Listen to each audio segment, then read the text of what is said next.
Hello students. आज मैं आपको जीएसटी के बारे में थोड़ा सा बताऊंगा कि जीएसटी की कंपटीशन होती कैसे है और जीएसटी प्रीवियस ओल्ड सिस्टम से डिफर कैसे करता है। तो सबसे पहले अगर आपसे पूछूं what is tax, tax which government charges from the public. ठीक है। अभी टैक्स बेसिकली जो गवर्नमेंट पब्लिक से चार्ज करती है दो टाइप के होते हैं। एक होता है आपका डायरेक्ट टैक्स, एक होता है आपका इनडायरेक्ट टैक्स। अगर मैं बात करूं डायरेक्ट टैक्स की, तो what is direct tax. Direct tax वो होता है जो कंज्यूमर की या हाउस होल्ड की इनकम पे डायरेक्टली लगता है। यानी कंज्यूमर अगर अपनी कोई इनकम कमा रहा है और अपनी इनकम का एक पोर्शन वो टैक्स की फॉर्म में दे देता है गवर्नमेंट को, तो that is called direct tax. तो एग्जांपल क्या है डायरेक्ट टैक्सेस के, जैसे कि आपका इनकम टैक्स, आप अपने इनकम पे टैक्स पे करते हो। दूसरा हो गया आपका वेल्थ टैक्स, आप अपनी वेल्थ पे टैक्स पे करते हो। तीसरा हो गया आपका प्रॉफिट टैक्स, आप अपने प्रॉफिट पे टैक्स पे करते हो। बिजनेसमैन अपने प्रॉफिट पे टैक्स पे करता है। ठीक है। तो ये कुछ टाइप के एग्जांपल्स हो गए जो डायरेक्टली आपके इनकम पे लगते हैं taxes, they are direct taxes. Indirect taxes होते हैं जिनका टैक्स बर्डन शिफ्ट हो जाता है दूसरे पर्सन पे। ठीक है। गवर्नमेंट चार्ज तो करती है टैक्सेस, लेकिन वो डायरेक्टली कंज्यूमर से चार्ज नहीं करती। वो टैक्स चार्ज करती है प्रोड्यूसर से, और प्रोड्यूसर इन रिटर्न वो चार्ज करता है कंज्यूमर से। तो इनडायरेक्ट टैक्सेस के आपके एग्जांपल्स क्या हो गए, जैसे कि आपकी सेल टैक्स, उसके अलावा हो गया आपका एक्साइज ड्यूटी। सेल्स टैक्स हो गया आपने गुड्स सेल किया उस पर आपने टैक्स लिया। एक्साइज ड्यूटी हो गया आपने जो मैन्युफैक्चर गुड्स बनाए उस पर टैक्स दिया गवर्नमेंट को, प्रोड्यूसर ने। लेकिन वो टैक्स जो प्रोड्यूसर है वो गुड्स में लगा के पब्लिक से वसूल करेगा। कस्टम ड्यूटी, आपने कोई भी इंपोर्ट एक्सपोर्ट किया उस पर आपने टैक्स दिया। सेम वे में एंटरटेनमेंट टैक्स या आपका सर्विस टैक्स। ठीक है। तो इस तरीके से आपके नंबर ऑफ टैक्सेस हैं जो गवर्नमेंट अप्लाई करती है किस पे, गुड्स पे, और प्रोड्यूसर से वो वसूल करती है। अब डायरेक्ट टैक्सेस में तो एक पर्सन की इनकम पे लगा, उसने डायरेक्टली पे कर दिया। इनडायरेक्ट टैक्सेस में क्या होता है कि जो भी टैक्सेस अप्लाई होते हैं वो प्रोड्यूसर्स पे होते हैं, गुड्स पे अप्लाई, गुड्स एंड सर्विसेज पे अप्लाई होते हैं, और वो उन्हें कौन पे करता है, कस्टमर। ठीक है। अब ओल्ड सिस्टम में, पुराने सिस्टम में किस तरीके से टैक्स का बर्डन कंज्यूमर पे पड़ता था, ठीक है, और न्यू सिस्टम पे कैसा टैक्स का बर्डन कंज्यूमर में पड़ रहा है, और किस सिस्टम में जो है कंज्यूमर को बेनिफिट हो रहे हैं उसमें, ओल्ड सिस्टम है न्यू सिस्टम में, और कौन सा आपका ओरिजिन बेस है और कौन सा आपका डेस्टिनेशन बेस है, वो हम देखेंगे। ठीक है। तो ये देखने से पहले मैं आपको बताऊं जीएसटी क्या है।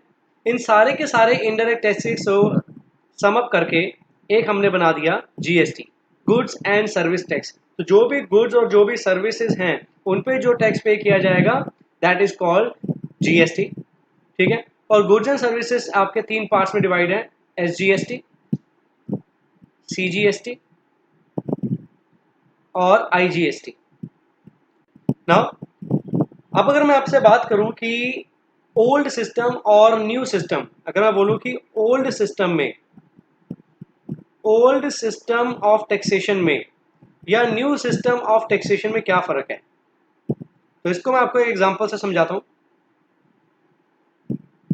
अगर मैं आपको ओल्ड और न्यू सिस्टम के बारे में बताऊं तो इसको समझने से पहले लेट सपोज कि ये वर्क कैसे करता है। सबसे पहले अगर हम बात करें सप्लाई चेन की, जैसे कि सप्लाई चेन में कौन होते हैं आपके प्रोड्यूसर्स, फिर आते हैं आपके होलसेलर्स, फिर आगे आपके रिटेलर्स, और लास्ट में आगे आपके कंज्यूमर्स। ठीक है।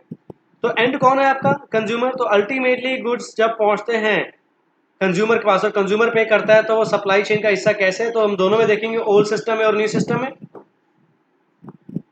तो ओल्ड सिस्टम के टैक्सेशन में, ओल्ड सिस्टम ऑफ टैक्सेशन जो था वो चलता था कास्केडिंग इफेक्ट पे।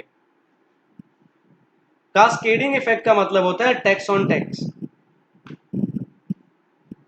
कास्केडिंग इफेक्ट का मतलब है टैक्स ऑन टैक्स। अब टैक्स ऑन टैक्स का मतलब क्या है, टैक्स ऑन टैक्स का मतलब है, वो आपको मैं एग्जांपल के थ्रू समझाता हूँ। प्रोड्यूसर होलसेलर को बेचेगा, होलसेलर रिटेलर को बेचेगा, रिटेलर एंड कंज्यूमर को बेचेगा, ये सप्लाई चेन हमें पता है। तो ओल्ड सिस्टम में क्या था कि सपोज सपोज कोई कमोडिटी जो है, एक पर्टिकुलर कमोडिटी की बात करते हैं, प्रोड्यूसर ने रॉ मटेरियल परचेज किया 50 रुपीज का। ठीक है। ₹50 का रॉ मटेरियल परचेज किया और उस पर उसने अपनी प्रोडक्शन कॉस्ट लगाई और प्रोडक्शन कॉस्ट के साथ साथ सपोज उसने अपना जो प्रॉफिट मार्जिन रखा, कितना टोटल मिला के 50 हुआ और उसको उसने कितने में बेचना है, 100 पे। लेकिन लेट सपोज गवर्नमेंट ने टैक्स इम्पोज कर दिया 10% पे, या हम ओल्ड सिस्टम की बात करते हैं कि गवर्नमेंट ने टैक्स इम्पोज कर दिया 10%, तो 50 का रॉ मटेरियल लिया, ₹50 में उसकी अपनी प्रोडक्शन कॉस्ट या फिर आपका input, factory input, non factory input की कॉस्ट होगी और साथ में आपका प्रॉफिट रख के 50 का, और उसका कितने का तैयार हुआ, 100 का। 10% टैक्स लगेगा इस 100 पे, तो 10% टैक्स लगा के कितना हो गया, 110। तो प्रोड्यूसर ने होलसेलर को कितने का गुड्स बेचे, 110 के। ठीक है। नाउ अब होलसेलर के पास वो गुड्स कितने के पहुंचे, 110 के, और होलसेलर ने उस 110 के ऊपर अपना 10 रुपीज का क्या रखा, प्रॉफिट। तो 110 की जो प्रोड्यूसर ने होलसेलर को गुड्स बेचे और उस 110 रुपए पे होलसेलर ने अपना प्रॉफिट रखा 10, तो टोटल जो बेचने के लिए वो तैयार है होलसेलर कितना, 120 का, और जिसपे 10% टैक्स इम्पोज करेगा, तो 120 का 10% हो गया आपका 12 रुपीज, तो वो कितने का बेचेगा, आपका 132 का। ठीक है। अब 132 रुपीज का होलसेलर ने रिटेलर को कितने का बेचा, होलसेलर ने रिटेलर को अब कितने के गुड्स बेचे, 132 रुपीज के। ठीक है। नाउ रिटेलर ने 132 का जो उसको मिला, उस 132 में वो अपना 10 रुपीज का मार्जिन रखेगा। ठीक है। और 142 का वो बेचेगा, लेकिन उस पर 10% टैक्स लगाना है, तो 142 पे 10% टैक्स लगा के हो गया आपका 14.2, तो दैट कम्स टू बी, तो ये हो गया आपका 156.2।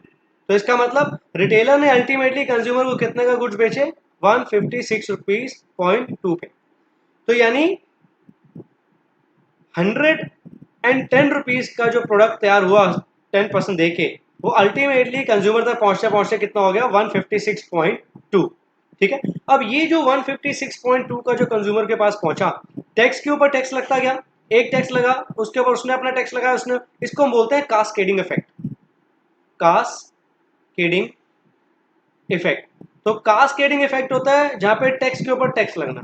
ठीक है। अब इस कास्केडिंग इफेक्ट को रिमूव करने के लिए एक नया सिस्टम आया, दैट इज कॉल्ड जीएसटी। तो ये जीएसटी क्या था, जीएसटी में क्या था कि हमें कास्केडिंग इफेक्ट को कम करना था और कंज्यूमर तक कम से कम प्राइस पे हमें पहुंचाना था कमोडिटी को टैक्स लगा के। तो इस न्यू सिस्टम में सप्लाई चेन पे कैसे काम किया वो देखेंगे। 50 रुपीज का प्रोड्यूसर को रॉ मटेरियल कॉस्ट लगी, 50 रुपीज की उसने अपनी प्रोडक्शन और अपना प्रॉफिट मार्जिन रखा, और कितने का उसको पड़ा, 100 रुपीज का। ठीक है। अब आप ध्यान से देखेंगे, न्यू सिस्टम जो आया जीएसटी का, इसमें हमने टैक्स ऑन टैक्स को ना देख के हम इसमें टैक्स जो अप्लाई करते हैं, टैक्स अप्लाई होता है आपका वैल्यू एडिशन पे। ठीक है। तो वैल्यू एडिशन आपने नेशनल इनकम में पढ़ा हुआ है। तो वैल्यू एडिशन पे, तो यानी हर स्टेज पे जो वैल्यू एडिशन हुआ उस पे जो टैक्स लगता है, दैट इज कॉल्ड आपका वैल्यू एडिशन। ठीक है। तो 50 रुपीज का आपका यहाँ पर हम देखें, प्रोड्यूसर ने 50 रुपीज की उसकी इनपुट कॉस्ट थी, 50 रुपीज की उसकी प्रोडक्शन कॉस्ट थी, और वो प्रॉफिट लगा के तैयार हो गया 100 का। अब जो टैक्स लगेगा, वो लगेगा वैल्यू एडिशन पे। तो आपका जो प्रोड्यूसर का वैल्यू एडिशन था वो कितना था, 50 का। तो 50 रुपीज का 10%, हम टैक्स वही लेंगे 10%, हमने टैक्स को 10% ही लगा के चल रहे हैं। ठीक है। तो 10% वैल्यू एडिशन पे टैक्स लगा, कितना हो गया, 5 रुपीज। तो अल्टीमेटली प्रोड्यूसर की तरफ से चेन में कितना सप्लाई हुआ, प्राइस 105। तो यानी 105 का प्राइस किसने दिया, प्रोड्यूसर ने किसको, होलसेलर को। अब होलसेलर के पास आया गुड्स 105 रुपए का। ठीक है। तो एक तरह से उसकी इंटरमीडिएट कॉस्ट ही होगी, रीसेल के लिए यूज करेगा होलसेलर। अब इस इंटरमीडिएट कॉस्ट जो रीसेल के लिए यूज करेगा, तो 105 में सपोज उसका वैल्यूएशन था 10 रुपीज का। ठीक है। नाउ यहाँ पर हम देख रहे हैं उसने यहाँ पर भी अपना 10 रुपीज प्रॉफिट रखा था, यहाँ पर भी उसने अपना 10 रुपीज प्रॉफिट रखा है। तो 10 रुपीज का वैल्यूएशन देखे अब कितना का हो गया, 115 का। ठीक है। अब 115 की प्रोडक्ट कॉस्ट होगी जो प्रॉफिट लगा के बेचेगा। 10% अब किस पे लगाएंगे, आपके वैल्यूएशन पे। तो 10 रुपीज का 10% हो गया आपका 1 रुपी। ठीक है। तो which comes out to be आपका 116। ठीक है। तो इसका मतलब 116 का अब होलसेलर किसको देगा, रिटेलर को। रिटेलर के पास 116 का पहुंचा, रिटेलर ने उसमें अपना 10 रुपीज मार्जिन रखा, और 100 एंड आपका 26 हो गया।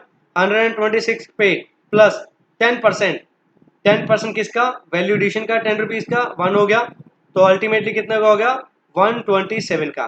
तो यानी रिटेलर ने कस्टमर को कितने का गुड बेचा 127 रुपीज़ का। ठीक है, तब आप फर्क देख सकते हैं।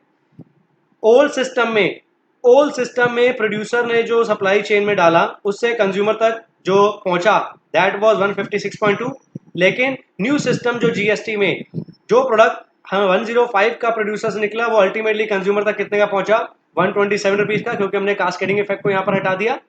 तो ये जो यूनिफॉर्मिटी है कि हर स्टेज पे वैल्यू एडिशन पे टैक्स लगता है, जो सप्लाई चेन है वो वैल्यू एडिशन पे टैक्स लगा के कंज्यूमर तक पहुंचाती है, इससे प्रोडक्ट की कॉस्ट आप देख रहे हैं कितनी कम हो चुकी है। ठीक है, तो that is we always say कि जीएसटी जो है, जीएसटी प्रोडक्शन कॉस्ट को कम कर देता है एंड कस्टमर तक। तो डेस्टिनेशन बेस्ड टैक्स पे अगर देखें तो कंज्यूमर को जीएसटी में फायदा हो रहा है, और ओल्ड सिस्टम में जो ओरिजिन बेस्ड था उसमें उसको नुकसान हो रहा था। ठीक है, तो ये आपका क्या था, ये आपका हो गया new system GST. I hope आपको क्लियर हो गया होगा। ठीक है, now and last thing, there are 5 slab rates, 5 slab rates हैं। ठीक है, वो 5 स्लैब कौन से हैं, 0%, 5%, 8%, 12% एंड 28%। ठीक है, तो ये 5 आपके स्लैब रेट हैं, 28%, 5%, 12%, 8% एंड 0%। 0% में हम उनको लेते हैं जो एग्जेम्प्टेड गुड्स हैं, जैसे कि अंडा, ब्रेड, ये जनरल कंज्यूमर गुड्स वगैरह। 5% में हम लेके चलते हैं जैसे शूज़ हो गए या फिर मेट्रो रेलवे, इन पे जो अगर कोई टैक्स लगना है जीएसटी वगैरह, वो सब चीज़ें होगी। 8% और 12% में हम ले लेते हैं कि आपके कुछ टीवी, रेफ्रिजरेटर या फिर चिकन, ये सब चीज़ें कुछ एग्जांपल्स हो गए इसके। ठीक है, या कुछ आर्ट एंड गैलरी वाले गुड्स वगैरह। और 20%, 8% पे हम लेते हैं जो लग्जरी गुड्स हैं, ब्रांडेड गुड्स वगैरह। ठीक है, तो खैर इसके एग्जांपल्स के लिए आप चेक कर सकते हैं, उतनी हमें ज़रूरत नहीं है। तो 5 टाइप के आपके स्लैब रेट्स हैं, 0%, 5%, 8%, 12%, 28%। ठीक है, जो इसी वैल्यू एडिशन की फॉर्म में अप्लाई होते हैं जीएसटी में। ठीक है, तो ओल्ड सिस्टम में कास्केडिंग इफेक्ट को हमने रिप्लेस कर दिया वैल्यू एडिशन पे टैक्सेशन लगा के थ्रू जीएसटी। तो इसीलिए GST became the successful composition, क्योंकि एंड कस्टमर तक गुड्स की प्राइसेस कितने नॉमिनल पहुंचे जो हमने अभी इसमें एग्जांपल में देखा। आई होप आपको क्लियर होगा। ठीक है, थैंक यू सो मच।